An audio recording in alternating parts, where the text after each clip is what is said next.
on Human Rights is the one that has accounted for 24 bodies lying in morgues.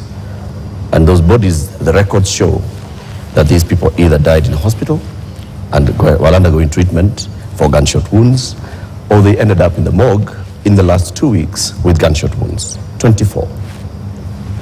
These 24, Mr. President, are you saying that the security agencies have told you that these 24 were criminals, that these 24 were armed, they were posing a danger to the police officers, and that is what necessitated the police to use live bullets on them?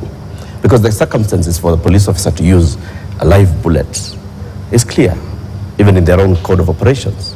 It is when the life of that police officer is in danger, or when somebody else's life is clearly in danger, and the person who is endangering that person is armed.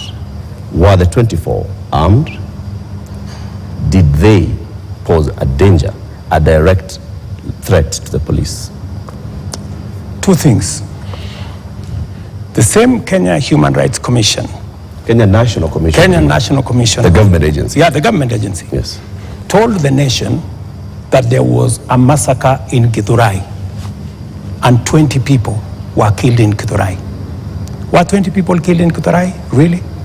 The Kenya National Commission on Human Rights does not have records of 20 people killed. No, in but Githurai. that's their statement. It is a statement that is public, you know? So the same Kenya Human Rights, Kenya Commission, National Human Rights Commission told the country a blatant fake news falsehood.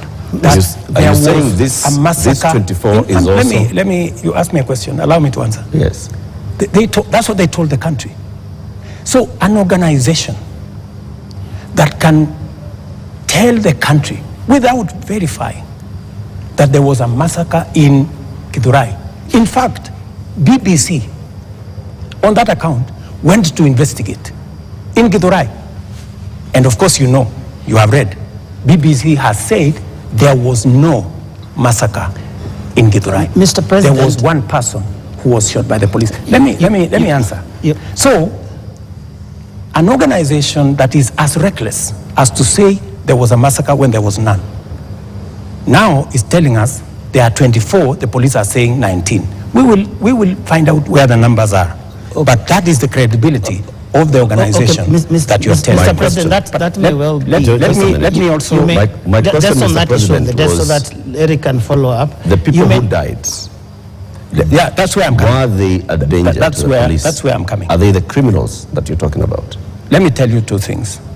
There will be an investigation on how these 19 Kenyans died. There will be a clarity, an explanation for each and every one of them. I have told you one situation where somebody accosted the police, took over the firearm, started to shoot at people, endangering the lives of many other Kenyans. He was shot by the police. There is a situation in Parliament.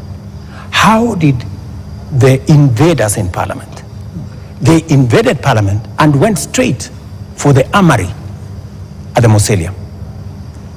They went straight at the armory at the Sergeant at Arms office. Those are the investigations that we will get into, and a proper explanation will be given to the country. Are weapons lost? What I am saying... Are the weapons at the armories and the Mausoleum and inside Parliament? That is why there will be an investigation of how these armories were attacked, and how did these people know that there was an armory in Parliament? Mr. President, you may not believe the Kenya National Commission on Human Rights, but surely you would believe your own deputy, who has said there's been a return to extrajudicial killings and abductions, contrary to what you and him promised the people of Kenya. Let me tell you, I am the president, and I speak for the government of Kenya, right? And so this is what I am telling you. I made 3 commitments: that I will make sure the police is independent, and I did that on my first day in office. Number 2, I said there will be no extrajudicial killing in Kenya. I have kept my promise. Number 3, I have told you that If there is any arrest by the police, that does not amount to an abduction.